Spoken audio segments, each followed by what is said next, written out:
ఆయన ప్రభాస్ గారిది కన్నప్పలో look reveal చేశారు కదా, ఎలా అనిపించింది పోస్టర్? లుక్ పరంగా అయితే కొంచెం ట్రోల్స్ అంటే నాకు నచ్చిన ట్రోల్స్ చెప్తా. మోహన్ బాబు గారు, విష్ణు గారు ఈసారి కలెక్షన్ ఎవరు ఆపేదని ఒక ట్రోల్, అంటే ప్రభాస్ లుక్తో అయినా ఓపెనింగ్ బాగా వస్తాయని ఒక ట్రోల్ చేశారు. నిజంగా ప్రభాస్ గారు కనపడితే చాలు అనేది ఫ్యాన్స్ అంతమంది వెయిటింగ్. అది కూడా ఇది డెఫినేషనల్ మూవీ కాబట్టి ప్రభాస్ గారు ఆల్రెడీ రాముడుగా చేశారు, కొంచెం అది మిస్ఫైర్ అయింది, ఇప్పుడు నందీశ్వరుడుగా చేస్తున్నారు. చూడాలి. లుక్ పరంగా అయితే కొంచెం మిస్టేక్స్ ఎక్కడా లేవు, నాకు అనిపించలేదు. ఆయన హైట్కి బాగుంది, ఫుల్ఫిల్గా కన్నప్పగా ఆయన చేసింటే ఇంకా బాగుంది నా అభిప్రాయం. ఎందుకంటే కన్నప్ప అంటే కృష్ణంరాజు గారు అని ఇప్పటికీ ఉంటుంది మైండ్లో. కృష్ణంరాజు గారు తప్ప ఎవ్వరూ చేయలేరు అనే పాత సినిమా ప్రేక్షకులు కూడా అనుకుంటారు. అలాంటి కృష్ణంరాజు గెటప్ ప్రభాసే వేసింటే కన్నప్పగా ఇంకా ఇంకా బాగుండేది, చరిత్రలో నిలిచిపోయేదని. అని విష్ణు గారు చేశారు కాబట్టి ఆయన కూడా అప్రెస్ చేయాలి కాబట్టి. కానీ ఎక్కడో కొంచెం బడ్జెట్లు పెట్టి వివిఎక్స్ కొంచెం ఎక్కడో వీక్ అనిపిస్తుంది నాకు. సినిమా రిలీజ్ అయితే కానీ తెలియదు. ట్రోల్ అయితే నాకు ఫుల్ నవ్వుకున్నా భయ్యా. నేను ప్రభాస్ పోస్టర్ చూసైనా ఓపెనింగ్స్ వస్తాయి మన సినిమాకి అని మోహన్ బాబు, విష్ణు అనుకుని ఒక చిన్న ట్రోల్ చూసాను. అంటే ఎందుకు కావాలని ప్రభాస్ గారు గతంలో రాధేశ్యామ్ తీసినప్పుడు కూడా చాలా మంది ఉద్దేశం అంటే ఎందుకు ఆ విధంగా ప్రభాస్ని ఎందుకు టార్గెట్ చేస్తున్నారు? ఇక్కడ ప్రభాస్ని కాదు, మోహన్ బాబు, విష్ణు గారికి కలెక్షన్స్ వస్తాయంటే మంచి నెగిటివ్ కదా. ప్రభాస్ గారిని చూసైనా కన్నప్ప మూవీకి వెళ్ళే వాళ్ళు ఉంటారు కదా ప్రభాస్ ఫ్యాన్స్.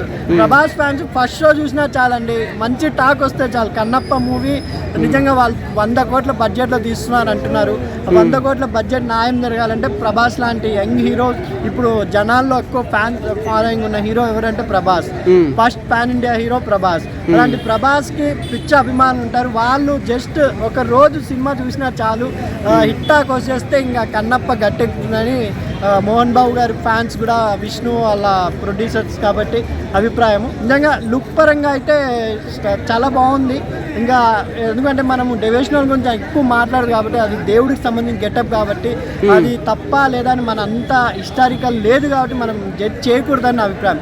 ట్రోల్ చేసే వాళ్ళకు కూడా నేను చెప్తున్నా, దేవుడి గురించి సినిమా తీసేటప్పుడు కొంచెం అది నిజంగా చరిత్రలో ఉందా లేదా తెలుసుకొని ట్రోల్ చేయండి, కానీ ఎవరి మీద పడితే అలా ట్రోల్ చేయకండి. ఎందుకంటే చరిత్రని మనం ఏమంటారు కించపరిచినట్టు అవుతుంది నా అభిప్రాయం అండి. అంటే చాలా మంది ఏంటంటే ఆ విగ్గు ప్రభాస్ గారికి సెట్ అవ్వలేదు అన్నట్టు కామెంట్ చేస్తున్నారు. మీకు ఎలా అనిపించింది? ఓవరాల్ గా పోస్టర్ ఎలా అనిపించింది ప్రభాస్ గారు? పోస్టర్ అయితే బాగుంది. నందీశ్వరుడు ఒక ఋషిగా వచ్చారంటే ఋషికి ఎక్కువ హెయిర్ ఉండాలని నా అభిప్రాయం. అది నిజమైన మళ్ళీ నందీశ్వరుడుగా చూపిస్తారేమో, ఎందుకంటే దేవుడి గెటప్ వేరేది ఉంటుంది, ఈ ఋషి గెటప్ వేరే ఉంటుంది కాబట్టి. జస్ట్ హిస్టారికల్గా ప్రభాస్ గారు బాహుబలి కటప్ ఎలా ఉందో, అంటే జానపద కథలకి ప్రభాస్ గారు యాక్ట్ అనేది మళ్ళీ ఒక హిస్టారికల్ మూవీ. ప్రభాస్ గారు ఒక 10 మినిట్స్ ఉంటారా 5 మినిట్స్ ఉంటారా అనేది వాళ్ళు రివీల్ చేయలేదు కాబట్టి జస్ట్ ప్రభాస్ గారు అలా కనబడితే చాలని ఫ్యాన్స్ వెయిట్ చేస్తున్నారు భయ. ఫ్యాన్స్ కోసమైనా కన్నప్ప మూవీ ఆడుతుందేమో ప్రభాస్ గారి ఫ్యాన్స్ వాళ్ళని చూడాలి. మొత్తానికైతే మీకు పోస్టర్ బాగా అనిపించింది? బాగా అనిపించింది, నాకైతే బాగా అనిపించింది. వెయిటింగ్ మొత్తానికి కన్నప్ప గురించి ఓన్లీ ప్రభాస్ గారి కోసమే వెయిటింగ్ నేను కన్నప్ప మూవీకి. నా అభిప్రాయం కృష్ణంరాజు అంటే కన్నప్ప అని ఇప్పటికీ మా డాడీ ఏజ్ ఉన్న వాళ్ళు అనుకుంటారు. అవునవును. అలా ప్రభాస్ గారే చేసింటే ఇంకా హైప్ వచ్చిండేదని నా అభిప్రాయం మాత్రమే భయ్యా. ఓకే అన్న, థ్యాంక్ యూ.